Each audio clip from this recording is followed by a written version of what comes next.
SEO. So I just want to bring to your attention that it's a marathon and not a sprint, and that you got to think of it like growing a garden. So in your garden, you have annuals and perennials, right? Annuals come up once a year and perennials come up all the time or every year. So you're building a sustainable garden, basically, and there's no magic bullet. And I just wanted to give you a reminder, because I know it's a lot of information.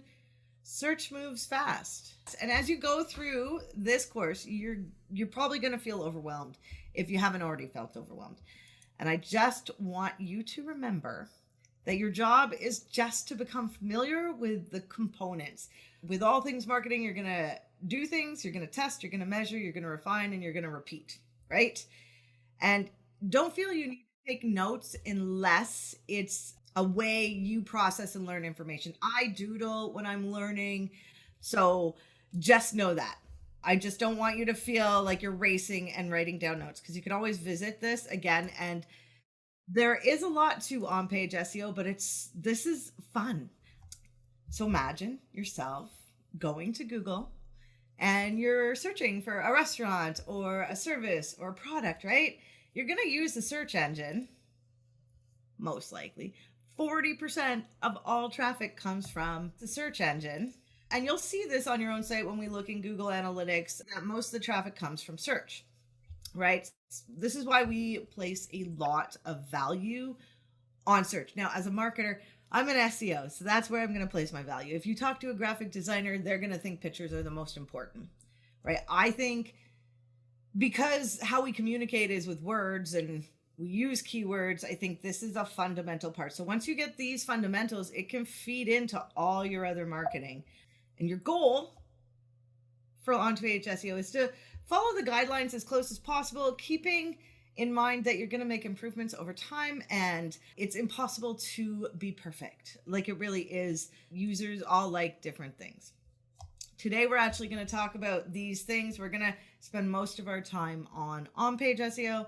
We're going to talk a little bit about on-site SEO, and we're going to talk about off-page, because those are the main components of SEO. So on-site is usually technical stuff. On-page is what this class is about, and off-page is everything that's off the page. But I wanted to define these things for you because they're important to know. Okay, so some search speak. What is SEO, right? What is it? So it's the process of following best practices to improve your website's position in the search engine results page to generate more traffic. Then you have conversion rate optimization, and we're going to go more into this later on in the course, but this is about what people do on your website. It's the percent of users that come to your website and take an action, whether it be fill in a form or purchase something or add to cart or click on a phone number, right? We can track all of those things. Keyword stuffing. You're going to hear this a lot in SEO. It refers to the practice of loading your website with keywords in an attempt to manipulate the search rankings. Now, you have to use what you're comfortable with your keywords, because there are some things we do in SEO that are very SEO, like where we put our keywords. And just know that it's easy to keyword stuff. Some people consider keyword stuffing even doing SEO and keyword research. So there's the difference. We're also going to talk about orphan pages. And it's one of my favorite things that they call these pages. Now, these pages are pages with no links to or from them.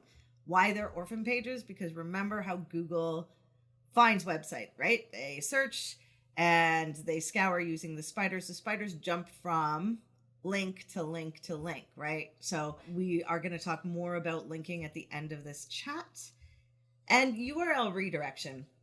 So sometimes you'll hear something like 301 redirects. And what does that mean? It means you're forwarding a URL from the place it originally started to another place. These are just to introduce you to the terms that you're going to hear about later on.